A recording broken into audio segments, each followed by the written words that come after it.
konti, kahit konti lang. Dahil naman, maglalakad naman tayo pabalik. Thank you talaga kay Kuya. Nagbigyan niyo talaga ng mga sagan.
Kahit mag-jogging tayo, pabalik okay na kasi nag-recover na tayo, no?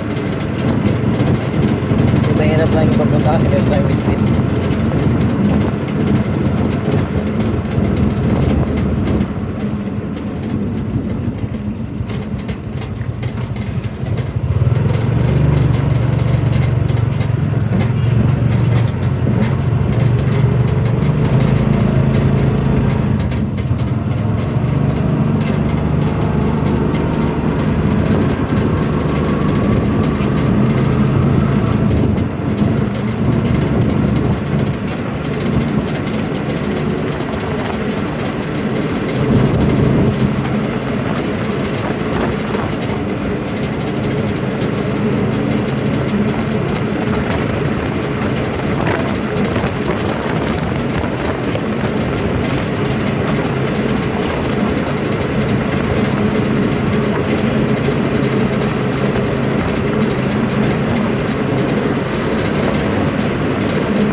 Abo kuya.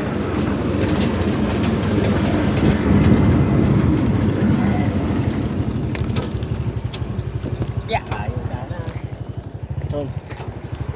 Thank you po kuya.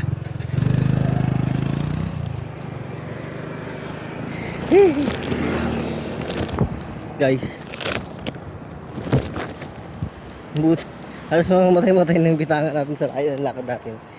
12:09. So, konting lakad na lang. Nasa BGMP na tayo guys. Yung dulo na yon BGMP na yon. So, medyo malilihi pa.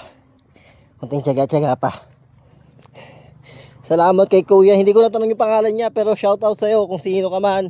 Ang motor niya guys ay XRM ng Honda. Shoutout sa iyo Kuya. Sana marami ka pang taong matulungan. Ang bait mo. Hindi ko na-expect yun na yung nakita ko siya. Tanong, Kuya pwedeng pasabay? Gumano na sa kanya, sabi niya, sige, saan pupunta mo? Ay, saan po ba kayo kuya? Sabi ko. Sabi niya, sa Magsaysay ako. Sabi niya, dyan na po. Sabi ko naman, dyan na po ako sa may BGMP. Dyan sa Mabini. Sige, sabi ka na. Sabi niya, hindi ko na-expect na papasabay niya ako kasi kadalasan mo sinasabihin natin na gano'n. Hindi talaga sila nagpapasabay. Kitigan ka lang nila, tapos ngiti lang, sabay. Diretso yung iba naman, susungitan ka pa. Sasabihin na walang libre sa panahon ngayon. Pero yung lalaki na yun kanina, unexpected na talagang papasakayin niya tayo kahit na ganun kalayo pa yung lalakarin natin. So, ang pupuntahan natin dito ngayon sa BGMP ay si Edgardo Domingo na naman ulit. Shoutout sa iyo Edgardo Domingo, sana makalaya ka na. So, nag-request siya sa atin nakaraan ng ulam na ampalaya. Pinagbigyan natin yon. So, ngayon ang gagawin natin, bibigyan natin siya ng bitanga. Yung bitanga na to, pwede siyang kumuha dito, pero syempre, magtitinda rin siya. Tapos magpapa-order tayo guys ng lukan kasi kung hindi bukas, siguro sunod na bukas, magkakuha tayo ng lukan. So, yan ang gagawin natin.